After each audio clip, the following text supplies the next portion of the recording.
मतलब पेड़ को रोज डेली पानी नहीं डालना पड़ता है, लेकिन इंसानों को रोज डेली पानी पीना पड़ता है। ऐसा क्यों होता है? जय हिंद साथियों, आप लोगों ने कल मेरा पार्ट नंबर 1 देखा होगा सेल का, जो कि बहुत ही अच्छे से समझाया गया है। बहुत ही कम समय में बहुत ही अच्छा क्वेश्चन, बहुत ही सटीक क्वेश्चन आपको देने का प्रयास किए हैं। तो दोस्त आओ हम सेल का पार्ट नंबर 2 करते हैं। बिल्कुल कम समय में 10 मिनट का वीडियो लगभग रहता है, लेकिन आप लोगों को पूरा चैप्टर एकदम रिवाइज हो जाता है। तो दोस्त आप लोग बने रहिएगा पार्ट नंबर 2 में। फिर दोस्त हम आज करेंगे सेल की समाप्ति। जो भी क्वेश्चन इसके अंतर्गत आते हैं वो हम सब आपके सामने आज प्रस्तुत करेंगे। तो दोस्त आइए चलिए और शुरुआत करते हैं अपने क्वेश्चनों के साथ। जैसा कि कल हम आप लोगों को बताए थे कि ऊर्जा का परिवहन कौन करता है? गोल्जी बॉडी करता है। ऊर्जा का परिवहन कौन करता है? गोल्जी बॉडी, आप लोगों को याद होगा। और आज पार्ट नंबर 2 का क्वेश्चन हम शुरू करने चल रहे हैं। वो सबसे पहले क्या होती है? कोशिका। जल अवशोषण का काम कौन करता है? कोशिका में जल अवशोषण का काम कौन करता है? दोस्त कोशिका भी जल का अवशोषण करती है।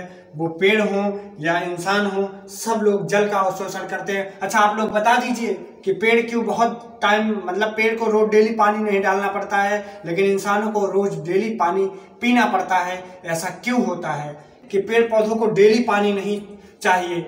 पेड़ पौधों को डेली पानी नहीं दोगे तब भी वो बढ़ते रहते हैं, अपना विकास करते रहते हैं।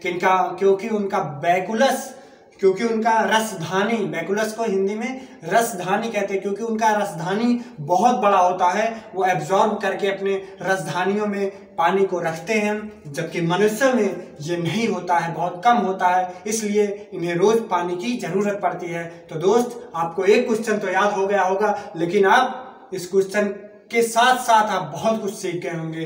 तो आइए हम बढ़ते हैं अपने दूसरे क्वेश्चन पे। कोशिका के अंदर का कंकाल किसे कहा जाता है? Endoplasmic reticulum. कोशिका के अंदर का कंकाल किसे कहा जाता है? Endoplasmic reticulum. जिस तरीके से हमारे शरीर के अंदर के कंकाल हड्डियों से बने होते हैं और उन्हें हम बोन कहते हैं, हड्डी कहते हैं, उसी तरीके से कोशिका के अंदर भी कुछ कंकाल होते हैं, जिसकी वजह से वो अपने ठोस अवस्था में, मतलब जिस अवस्था में रहती है उसी अवस्था में रहती है, नहीं तो पिचक जाए या फिर कुछ हो जाए, गड़बड़ हो सकती है। इसीलिए उसके भी अंदर जो कंकाल होता है उसका नाम क्या होता है? Endoplasmic reticulum. दोस्त इंडोप्लाज्मिक रेटिकुलम, कोशिका के अंदर के कंकाल को इंडोप्लाज्मिक रेटिकुलम कहते हैं। ये आपको याद होना चाहिए। दोस्त हम बढ़ते हैं अपने अगले क्वेश्चन पे। हमारा अगला क्वेश्चन है, प्रोटीन बनाने का कार्य कौन करता है? राइबोसोम। राइबोसोम करता है, राइबोसोम करता है, राइबोसोम। आप लोग हमारे साथ बोलिए ना दोस्त, आपको हमेशा याद रहेगा। कोई प्रोटीन बनाने का काम कौन करता है? राइबोसोम करता है। कौन दोस्त? राइबोसोम। तो आप लोगों को ये क्वेश्चन याद हो गया होगा। हम बढ़ते हैं अपने अगले क्वेश्चन पे। कोशिका के अंदर पाचन, कोशिका के अंदर पाचन कौन करता है? कोशिका के अंदर पाचन कौन करता है? लाइसोसोम। कोशिका के अंदर पाचन कौन करता है? लाइसोसोम करता है। करें कोशिका के अंदर की पाचन, यानी कोशिका के अंदर जो पाचन होती है, जो मतलब प्रोटीन होते हैं और सब जो जल होता है, इन सब का पाचन, अगर उसकी पाचन की क्रिया का बताएं तो कौन करता है? लाइसोसोम करता है। दोस्त लाइसोसोम कोशिका के अंदर, आपके क्वेश्चन में ये, आपके पेपर में ये क्वेश्चन आ सकता है कि कोशिका के अंदर पाचन कौन करता है, ऐसे पूछेगा सीधा सीधा, कोशिका के अंदर पाचन कौन करता है? तो आप बताइए कौन करता है? लाइसोसोम करता है। दोस्त कौन करता है? लाइसोसोम करता है। कोशिका को अगला क्वेश्चन हमारा, कोशिका को नियंत्रित करने का काम कौन करता है? कोशिका को नियंत्रित करने का काम कौन करता है? आप लोग बिल्कुल बिना दिमाग लगाए ही इसका आंसर बता सकते हैं। कोशिका के अंदर नियंत्रण करने का काम कौन करता है? किसी भी चीज को नियंत्रण करने का काम कौन करता है? उसका मध्य भाग। जैसे ये किताब हम रख रहे हैं उंगली पे, तो अगर बीचों बीच में रखेंगे तभी ये हमें चारों तरफ से नियंत्रित रहेगी। उसी तरीके से कोशिका के अंदर का जो नियंत्रण करता है वो कौन होता है? न्यूक्लियस होता है, जो कि केंद्रक उसे माना गया है। कोशिका का केंद्रक ही कोशिका का नियंत्रण करता है। तो दोस्त आपको ये समझ में आ गया होगा। अब पेपर में कैसे पूछेगा कि पूछेगा नॉर्मल, कोशिका को नियंत्रित करने का काम कौन करता है, तो आप फटाक से मार देंगे न्यूक्लियस करता है, जिसे हम हिंदी में केंद्रक कहते हैं। तो दोस्त ये हमें समझ में आ गया। सेल कोशिका में, यानी सेल मतलब कोशिका में डीएनए कहाँ कहाँ पाया जाता है। अगर आपके क्वेश्चन पेपर में ये आ गया कि सेल के अंदर कितने डीएनए पाए जाते हैं और कहाँ कहाँ पाए जाते हैं, कितना तो नहीं पूछेगा लेकिन कहाँ कहाँ पाए जाते हैं ये पूछ सकता है। तो ऑप्शन दे देगा 3-4, उसमें से एक पूछ लेगा। तो दोस्त कोशिका के अंदर डीएनए न्यूक्लियस में, प्लास्टिड में, माइटोकॉन्ड्रिया में, न्यूक्लियस में, प्लास्टिड में, माइटोकॉन्ड्रिया में कहाँ कहाँ डीएनए पाया जाता है कोशिका के अंदर? न्यूक्लियस में, प्लास्टिड में, माइटोकॉन्ड्रिया के अंदर। दोस्त हमारे साथ बोलिए, डीएनए कहाँ कहाँ पाया जाता है कोशिका में? न्यूक्लियस में, प्लास्टिड में, माइटोकॉन्ड्रिया के अंदर।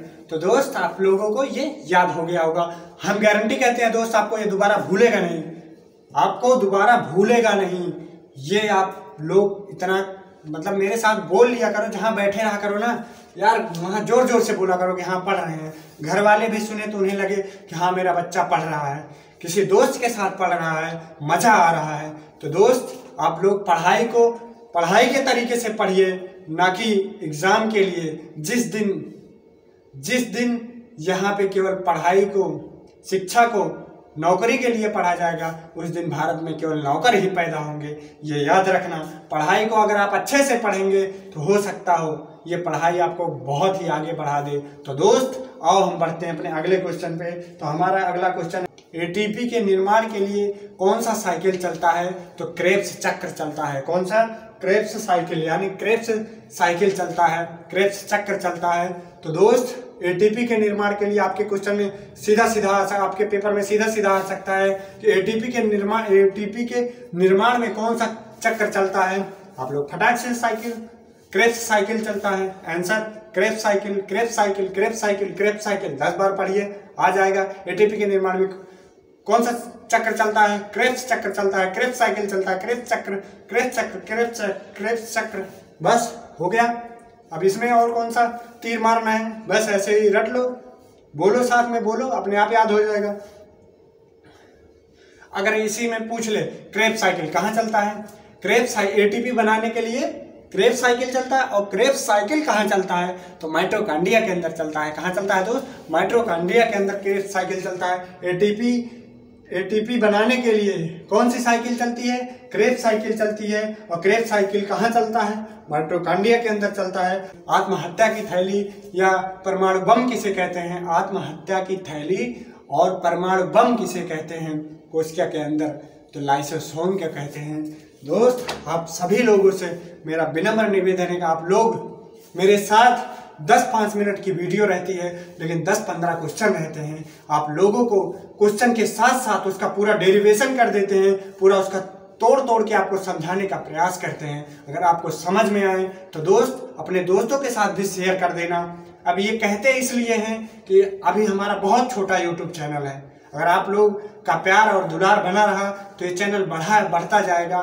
तो दोस्त आप लोगों को ऐसी ही अच्छी चीज़ें बताने का प्रयास करेंगे, अच्छी चीज़ क्वेश्चन कराने का प्रयास करेंगे। तो दोस्त आपसे विनम्र निवेदन है कि आप सभी लोग मन से पढ़िए, एकदम जी जान लगा दीजिए। इस बार railway group D, railway RRB जो भी एग्जाम कराती है उसका एकदम खल्लास कर दीजिए। बस यही चाहते हैं दोस्त, आप लोग बने रहिएगा।